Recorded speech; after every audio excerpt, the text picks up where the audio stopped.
capítulo 8, versículos del 1 al 11. Dice: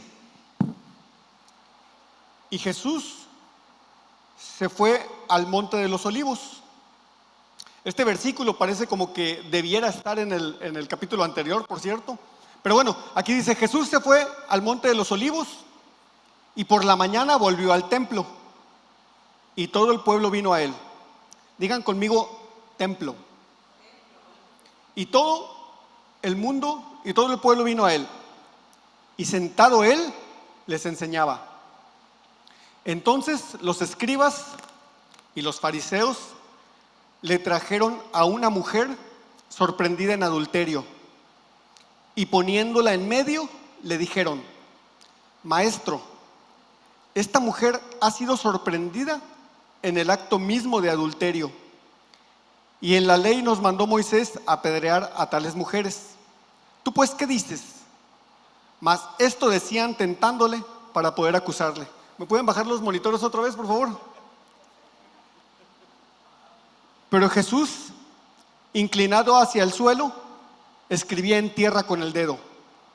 Y como insistían en preguntarle, se enderezó y les dijo: el que de vosotros esté sin pecado, sea el primero en arrojar la piedra contra ella. E inclinándose de nuevo hacia el suelo, siguió escribiendo en tierra. Pero ellos, al oír esto, acusados por su conciencia, salían uno a uno, comenzando desde los más viejos hasta los postreros. Y quedó solo Jesús y la mujer que estaba en medio. Enderezándose Jesús y no viendo a nadie sino a la mujer, le dijo: mujer, ¿dónde están los que te acusaban? ¿Ninguno te condenó? Le dijo: ninguno, Señor. Entonces Jesús le dijo: ni yo te condeno, vete y no peques más. Cuando empecé a preparar esta prédica, encontré un par de cosas que me parecieron sumamente interesantes y que nunca antes había conocido.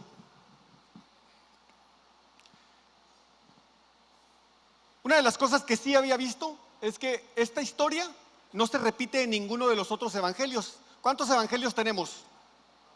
4. Los escribieron Mateo, Marcos, Lucas y Juan. A los 3 primeros les llamamos los evangelios sinópticos. Estos evangelios prácticamente, con sus pequeñas diferencias, hablan de lo mismo, visto desde la perspectiva de Dios. Más bien, es la palabra de Dios desde la perspectiva de los 3 diferentes apóstoles. El 4 evangelio, el de Juan, es bastante diferente. Por eso normalmente siempre se maneja diferente o se maneja aparte. Esta historia no aparece en ninguno de los 3 evangelios sinópticos. Otra de las cosas interesantes es que en todas las copias que han encontrado del Nuevo Testamento, de las primeras copias, de las copias antiguas, en varias de ellas no está esta historia. Entonces te encuentras evangelios, copias del siglo I, del siglo II, en las cuales esta historia no aparece. Y algunas de esas copias, además, tienen un espacio en blanco. No escribieron, esta historia no la escribieron, pero dejaron el espacio e iniciaron con el versículo 12 en adelante. Agustín de Hipona, que fue uno de los padres de la iglesia primitiva, junto con otros autores antiguos, dan cuenta de que este pasaje había sido quitado de las escrituras porque consideraban que podía ser un mal ejemplo. Consideraban que esta historia podía alentar al pecado de adulterio o servir incluso de excusa para no reconocer la gravedad del mismo pecado. Además, la decisión de Jesucristo de no condenar a esta mujer adúltera les parecía que entraba en conflicto con las enseñanzas que están en la misma palabra de Dios, algunas de ellas escritas por Pablo. Y vamos a ver un poquito de lo que dice Pablo acerca de este pecado o de este tipo de pecado sexual. Vamos a ver lo que dice 1 Corintios 5, del 9 al 11. Pablo escribió esta carta al pueblo de Corinto. Y ya hemos estudiado en algunas otras ocasiones que el pueblo de Corinto era la iglesia mundana, ¿no? Era un pueblo que vivía en el party, hagan de cuenta que era Las Vegas de aquel tiempo. Dice Pablo: os he escrito por carta que no os juntéis con los fornicarios. ¿Con quién? Con los fornicarios. No absolutamente con los fornicarios de este mundo, o con los avaros, fíjense, avaros, o con los ladrones, o con los idólatras, pues en tal caso os sería necesario salir del mundo. Más bien os escribí que no os juntéis con ninguno que, llamándose hermano, y esto es importante, llamándose hermano, fuere fornicario, o avaro, o idólatra, o maldiciente, o borracho, o ladrón. Con el tal ni aún comáis. Si te invita ese hermano que es borracho, idólatra, fornicario, avaro, maldiciente, con ese ni vayas a comer, dice Pablo a la iglesia de Corinto. Pablo hace aquí una aclaración sumamente importante. Dice: no estoy hablando de los idólatras, de los fornicarios, de los adúlteros, de los borrachos, de los ladrones del mundo, esos los que no conocen a Dios. Estoy hablando de los que se llaman hermanos, de los que se dicen hermanos y están aquí. No voltees a ver a tu hermano, no estés buscándole a ver si es uno de esos. Pablo dice: no se junten, ni siquiera se junten con los fornicarios. Entonces, ¿cómo podemos conciliar lo que nos está enseñando Pablo con lo que hizo Jesús con esta mujer adúltera? Algo que es importante recalcar también de esta enseñanza de 1 Corintios es: debemos apartarnos de los pecadores, vamos a ponerlo así en estas palabras, de los pecadores que no conocen a Dios. De hecho, ni podemos siquiera. No podemos apartarnos de ellos en nuestros trabajos. El 99.9% de la gente no es cristiana, no conoce de Dios. Y si ustedes viven como yo en el mundo y trabajan en el mundo, saben que es imposible apartarse de eso. Que estemos allí no significa que participemos de ese pecado, es bien importante. Pero nosotros no podemos mirar a la gente que no conoce de Dios por arriba del hombro, diciendo: yo soy mejor que tú.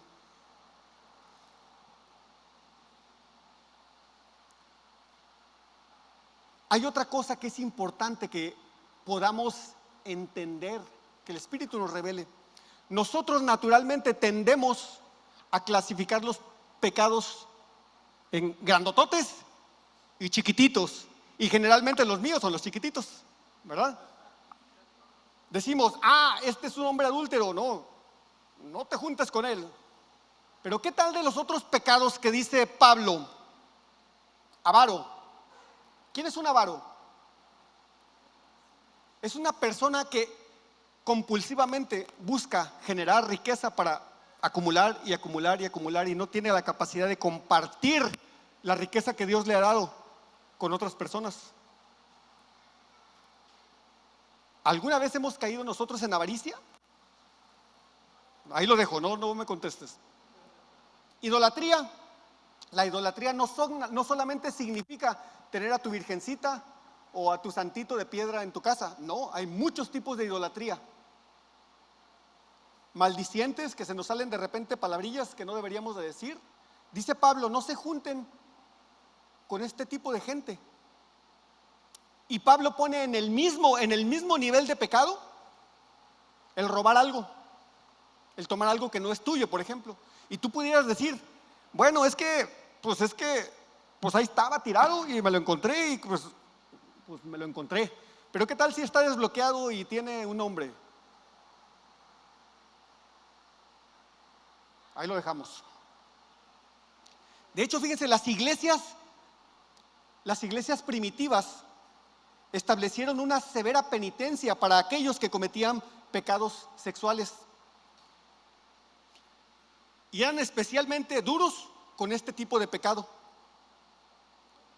En este contexto, lo que hizo Jesús al perdonar a esta mujer, de forma inmediata, entraba en conflicto con lo que las iglesias practicaban en ese tiempo. Y no estoy hablando de la religión judía, estoy hablando de la iglesia cristiana de los primeros tiempos. Seguramente muchos de ellos se preguntarían cómo podía un pecado sexual haber sido perdonado de manera tan sencilla, tan fácil y tan rápida. Nosotros podríamos hacer muchas conjeturas, pero vamos a ver lo que dice la palabra de Dios. Vamos a empezar primero viendo el tipo de pecado que había cometido esta mujer. Vamos a ver lo que dice Levítico 20:10.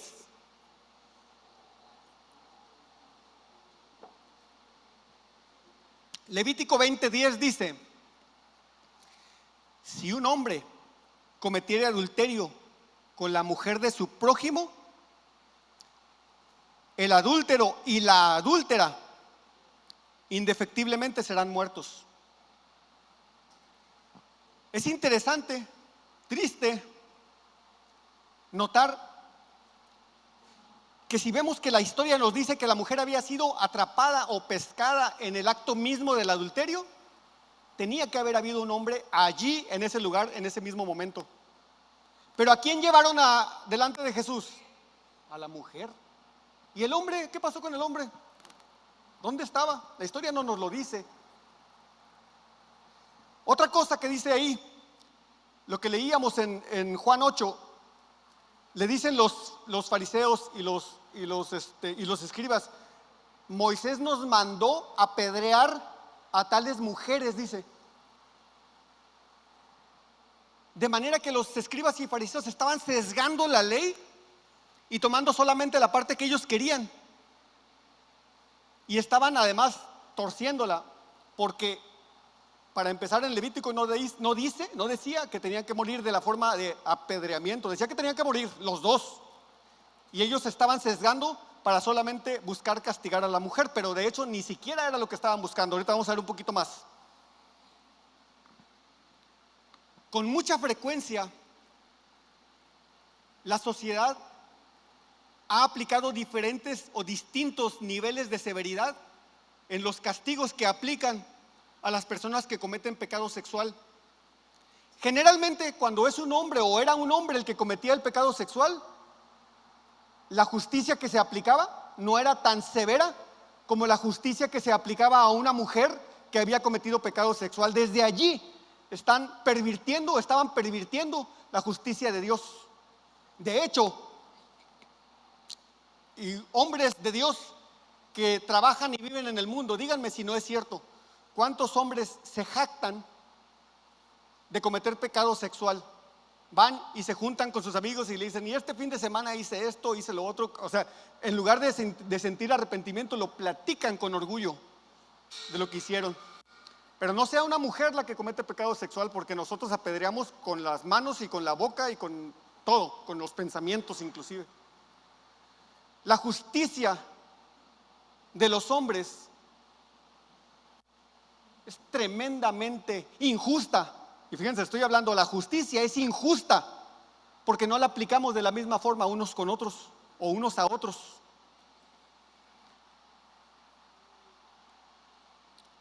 Al imaginar esta escena de esta mujer,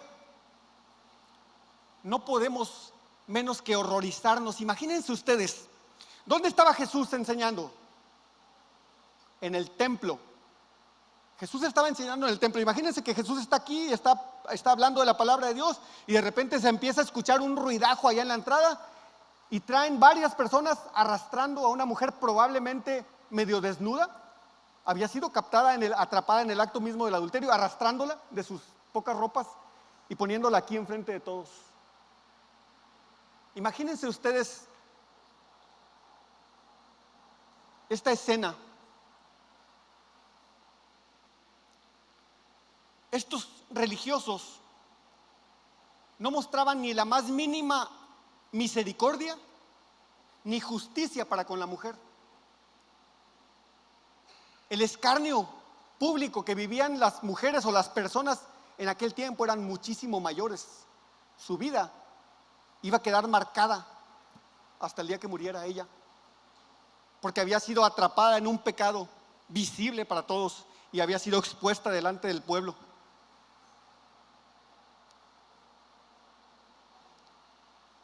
Y lo más triste de todo, lo más triste, es que ni siquiera les interesaba un comino la vida de esta mujer. Porque lo que estaban haciendo no era que querían ver la justicia de Dios, querían atrapar a Jesús. Era en realidad lo que estaban buscando. Dice la palabra de Dios que lo hacían para tentar a Jesús. No les interesaba el pecado, no les interesaba la mujer, les interesaba atrapar a Jesús.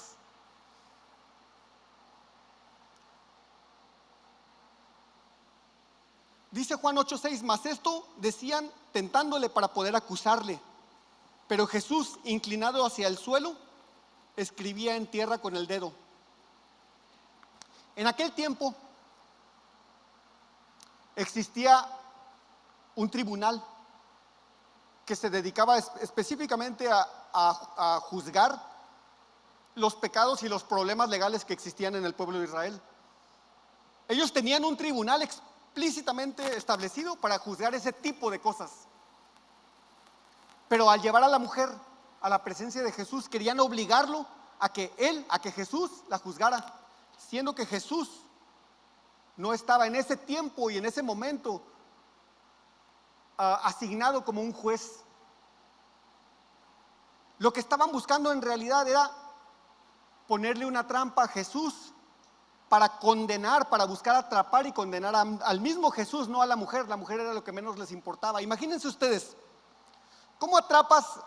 Qué cosa, no quiero poner en sus mentes esta cochinada, pero ¿cómo atrapas a una mujer en pleno acto de adulterio?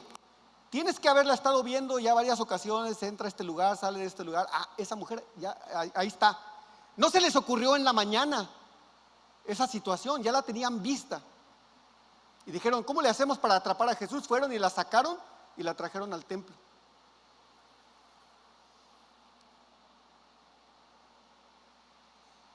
Al preguntarle a Jesús, tú pues, ¿qué dices? Lo que realmente estaba buscando era atraparlo, fuera cual fuera la contestación. Si él decía, fíjense nomás, si él les decía, apedréenla, estaría saliendo de la propia opinión de Jesús, porque Jesús no era juez en ese tiempo, en ese momento. Él no era juez, no estaba establecido como juez.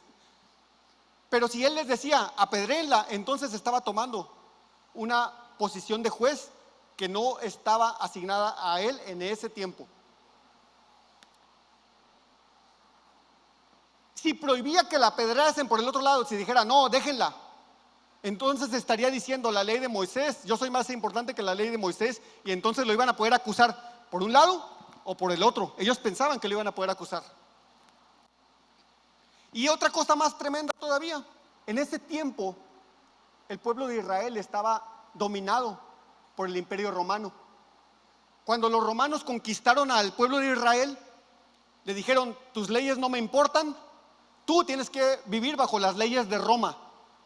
Y las leyes de Roma les prohibían a los judíos aplicar pena de muerte. Y vamos a ver dónde dice, Juan 18:31.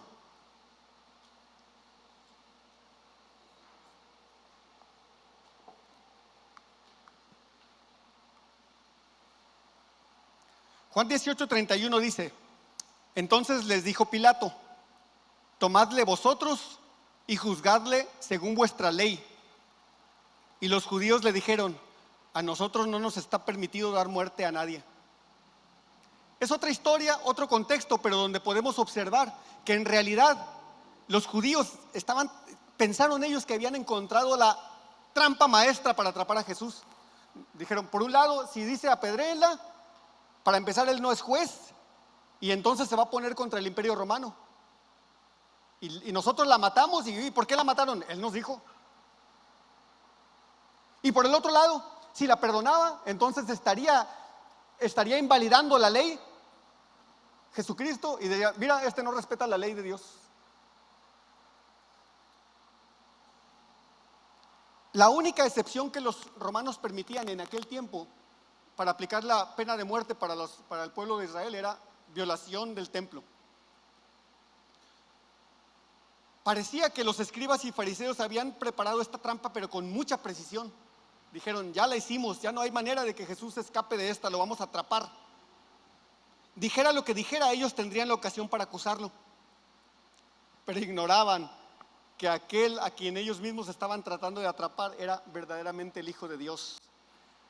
Job 5:13.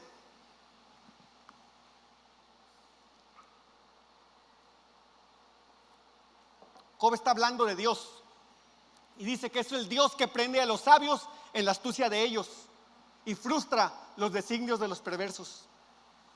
Imagínense, ¿quién puede hacer caer a Dios en una trampa? Si Él es el que prende a los sabios en su propia sabiduría y Él es aquel que frustra los designios de los perversos. Mientras que Jesús callaba, hizo algo que ha despertado la imaginación de todo el mundo por todos los años desde que fue escrito esto, desde que sucedió.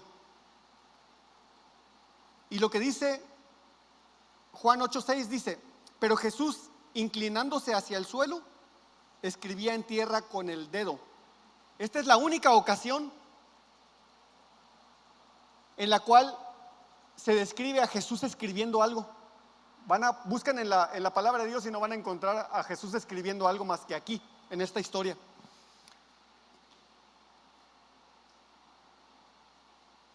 Las teorías son muy variadas. Algunas personas dicen que Jesús estaba hincado en el suelo escribiendo los pecados de todas las personas que estaban ahí, de los fariseos y de los escribas. Dicen: mira, tú eres el que le acusa, Armando, a ver tu pecado, aquí lo estoy escribiendo. Son teorías, al final no podemos saberlo. Otros dicen que simplemente se inclinó al suelo para no mostrar en su cara la vergüenza y el dolor, la indignación por esta cobarde injusticia que se estaba realizando contra la mujer, usándola como chivo expiatorio, porque en realidad como les decía, lo que menos les importaba a ellos era la mujer, lo que les importaba era atrapar a Jesús. Estaban usando a una mujer como chivo expiatorio para tratar de atrapar a Jesús. En realidad, no podemos saber qué estaba escribiendo, pero cuando estemos allá yo sí le voy a preguntar: ¿qué escribías, Dios, ahí cuando estabas enfrente de ellos? En realidad lo más probable es que simplemente estaba dejando pasar tiempo, esperando una reacción de ellos, de los fariseos. Y ahí dice: pero insistieron en preguntarle, lo presionaron. Entonces él se levantó e hizo algo extraordinario. Convirtió un enredo legal, un pleito de qué dice la ley y qué no dice la ley, en un tema moral.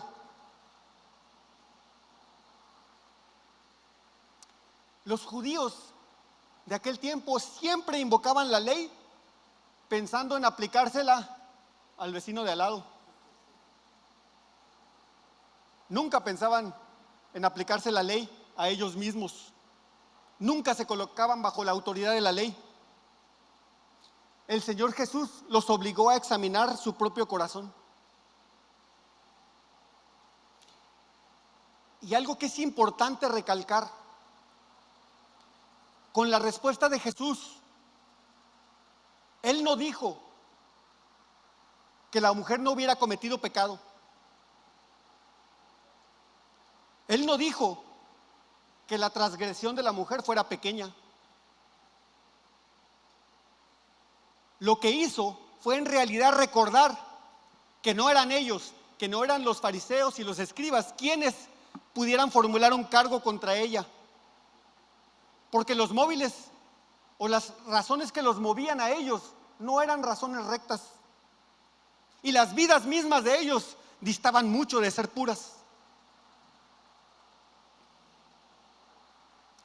La retirada de todos los acusadores hace destacar la verdadera lección de esta historia. Los escribas y fariseos empezaron a sentirse incómodos, y me maravilla que dice que primero los más viejos y luego los más jóvenes, tratando de entender: entre más viejo pues más pecado, es así, has vivido más años. Santo.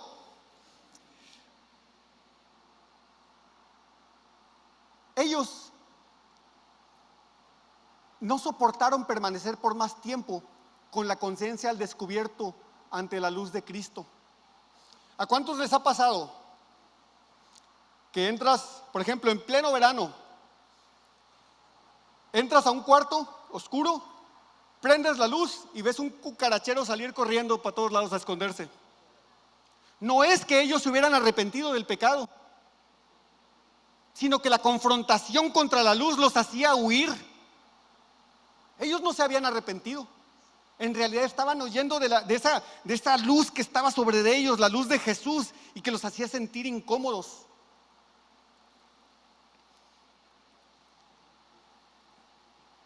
Ellos tenían la sensación de que Jesús podía leer sus corazones como si fuera un libro abierto, y esto no les gustaba. Cuando estos escribas y fariseos empezaron a salir uno tras otro, dice la palabra de Dios que Jesús se volvió a inclinar y siguió escribiendo en tierra.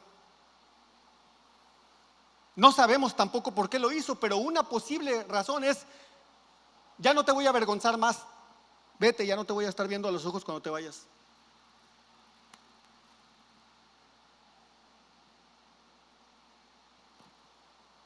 Y Juan 8, 10 y 11 dice: enderezándose Jesús y no viendo a nadie sino a la mujer, le dijo: mujer, ¿dónde están los que te acusaban? ¿Ninguno te condenó? Ninguno, Señor. Entonces Jesús le dijo: ni yo te condeno, vete y no peques más. Curiosamente, imagínense ustedes a la pobre mujer que fue arrastrada hasta donde estaba Jesús, y Jesús los confronta a los fariseos y a los escribas, y ellos empiezan a irse. Esta mujer, tal vez lo primero que hubiera salido de su corazón es: pues si ya se fueron los que me quieren apedrear, pues pélate, yo también me voy. Pero ella no hizo eso, ella se quedó allí. Ella también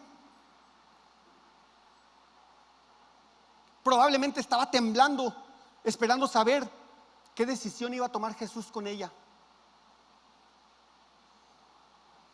Déjenme decirles algo bien tremendo. Si alguien podía levantar una piedra y lanzársela a la mujer, era Jesús. Porque Jesús, Él sí estaba sin pecado. Nuestro Dios, nuestro Jesús, que vivió en la tierra como hombre, libre de pecado, Él tenía toda la autoridad para hacer cumplir la ley de Moisés. Esta mujer sabía que Jesús era un santo, que Jesús era un profeta, ellos no lo conocían bien, pero sabía que Él sí podía. Imagínense, la mujer no se fue corriendo, dijo: pues antes de que se dé cuenta o antes de que levante la vista, pela gallo. Ella no, ella se quedó allí esperando cuál iba a ser la reacción de Jesús. ¿Qué hizo Jesús? Rompió el protocolo de la época. Ya en otras prédicas les he hablado cómo era la interacción entre hombres y mujeres en el tiempo de Jesús.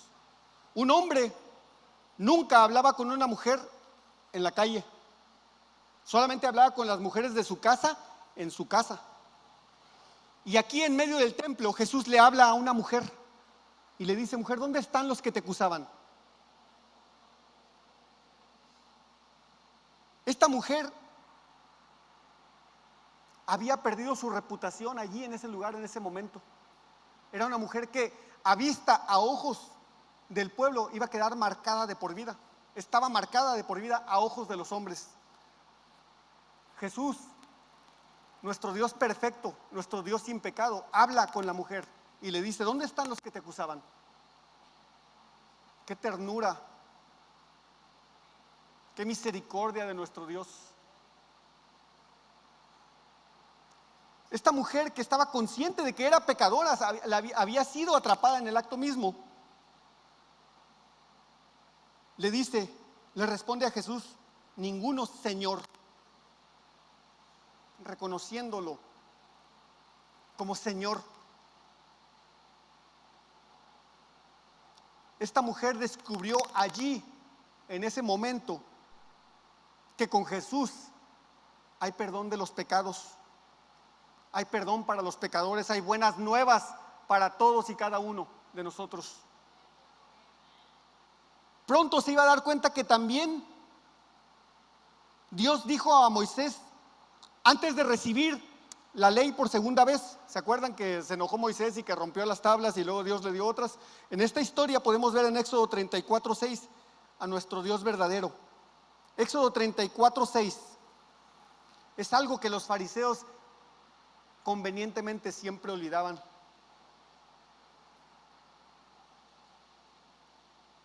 Y pasando Jehová por delante de él, proclamó: Jehová, Jehová, fuerte, misericordioso y piadoso, tardo para la ira y grande en misericordia y verdad. Los fariseos tomaban solamente la parte que se acomodaba a ellos de Dios. ¿Dios es justo? Sí. ¿Dios castiga el pecado? Sí. Y dice la palabra de Dios que la paga del pecado es muerte. Pero Dios también es un Dios misericordioso. Dios es un Dios que es tardo para la ira y grande en misericordia y en verdad. Y es algo que los fariseos lo pasaban de lado. Nosotros que conocemos a Dios sabemos que Dios tiene una mano derecha, que es una mano de amor y de justicia, pero que Dios tiene una mano izquierda, que es una mano de corrección.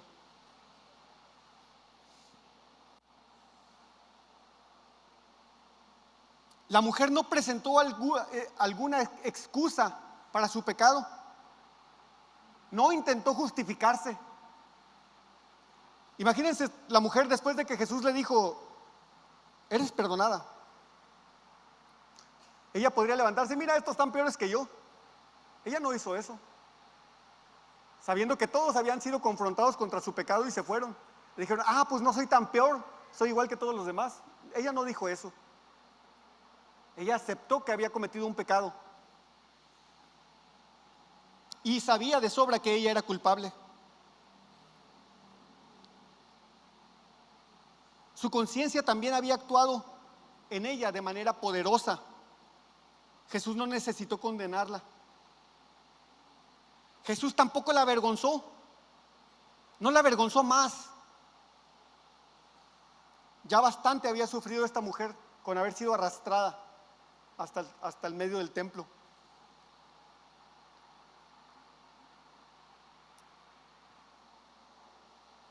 Hace varios años en la iglesia donde yo me convertí y donde yo me congregaba, me tocó ver una situación que en aquel tiempo no entendía, pero fue altamente dolorosa. Una chica de la iglesia que no estaba casada salió embarazada. Y en una ocasión agarraron a esa chica de la iglesia y la agarraron y la trajeron de allá. Bueno, le dijo: ven, sube, ponte aquí.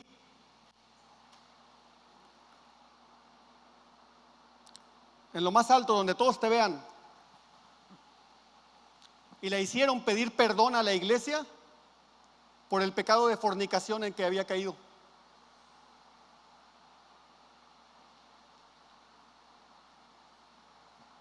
La palabra de Dios que acabamos de ver hace rato habla: el pecado sexual es grave.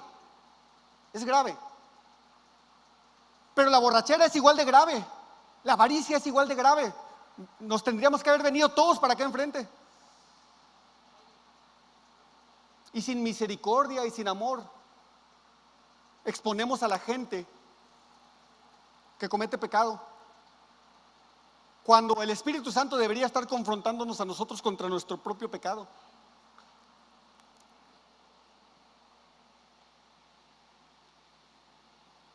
Algunos han sacado la conclusión de que Jesucristo no parecía entender o no parecía ver la gravedad del pecado de esta mujer y el daño que este pecado había cometido también, porque esa mujer cometiendo adulterio era una mujer casada. ¿Qué habrá dicho el marido de esta mujer? ¿Le habrá parecido justo la reacción de Jesús para este hombre? Yo me lo imagino a ese hombre también. tuvo que cerrar su cuenta de Facebook y mudarse de la ciudad. Él también iba a ser marcado para toda su vida, ese hombre.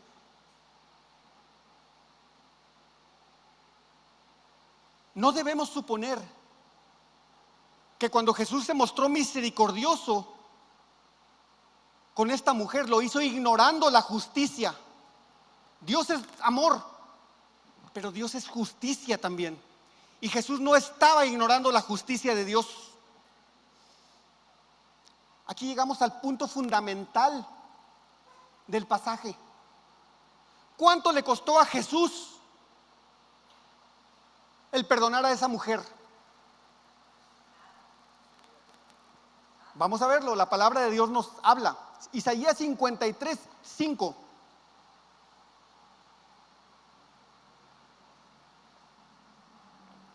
Isaías 53:5 dice: Jesús herido fue por nuestras rebeliones, molido por nuestros pecados. El castigo de nuestra paz fue sobre él, y por su llaga fuimos nosotros curados. Poco tiempo después de esta historia, Jesús fue a la cruz a morir por tu pecado y por el mío.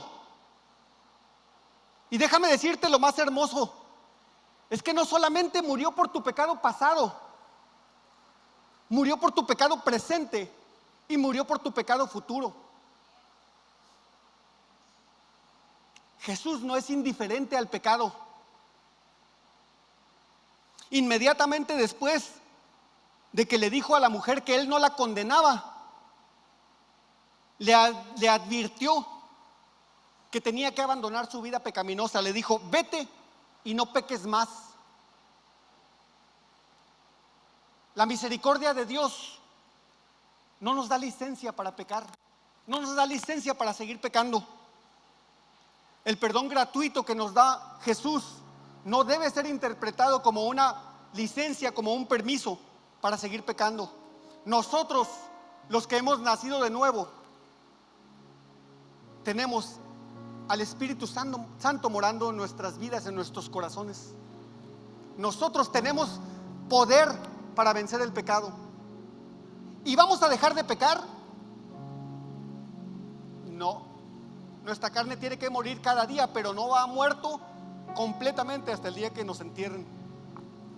Ese día sí, se acabó, ya no vas a pecar más. Pero no es licencia, no tenemos licencia para seguir pecando. También aquí se nos enseña cuál es la verdadera esencia del arrepentimiento. El Señor indicó que implicaba un cambio de corazón y un cambio de conducta.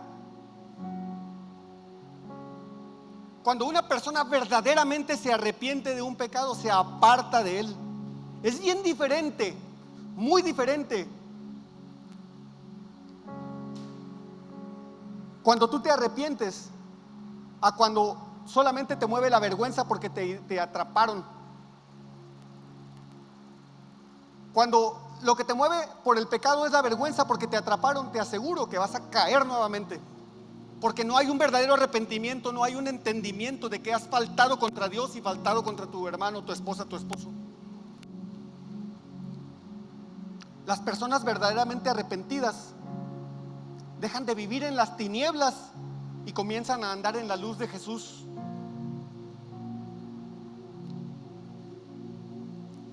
Es imprescindible que entendamos que el mandamiento del Señor a que se apartara del pecado vino después del perdón. Primero justificación, después santificación. ¿Qué es la justificación? Es tomar la justicia de Jesús y ponerla sobre nosotros. No soy justo, soy justificado por el sacrificio de Jesús. La santificación, también ya hemos predicado acerca de ella, es la santificación inicial Y luego la santificación progresiva es cómo nos vamos apartando cada vez más como cristianos del pecado. Muchas iglesias hierran en querer santificar a las personas y luego justificarlas. Déjenme darles un ejemplo. A ver, Armando, vives en adulterio, no puedes venir a la iglesia hasta que dejes tu pecado. ¿Es correcto esto? Imagínense que Jesús le hubiera dicho a la mujer: mujer, vete para allá, regrésate, deja el adulterio y luego ya, te perdono. Nosotros como iglesia hemos fallado porque queremos que la gente sea santa primero y luego ya te justifico. El que justifica es Jesús.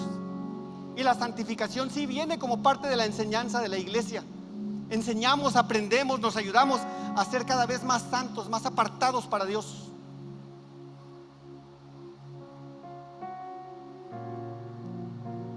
Lograr este perfecto equilibrio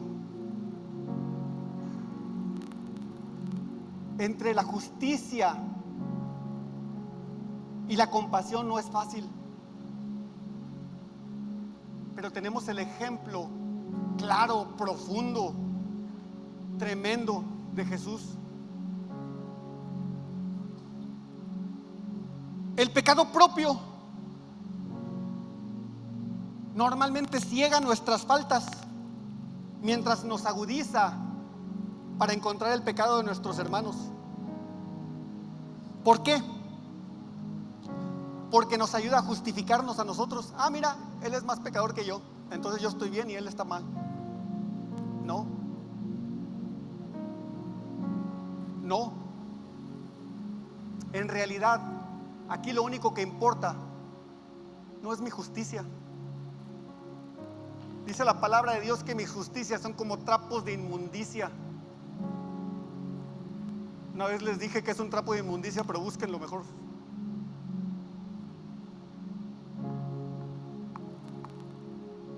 Aquí no importa mi justicia, importa la gracia de Jesús. Nosotros fuimos llamados a mostrar la gracia de Dios, primeramente sobre mí y después sobre mis hermanos.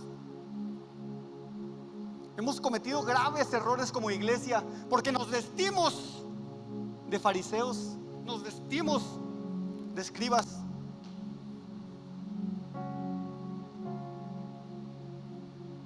Este es un tiempo difícil. Estamos viendo las noticias y que cada vez y que el orgullo y que sabe qué.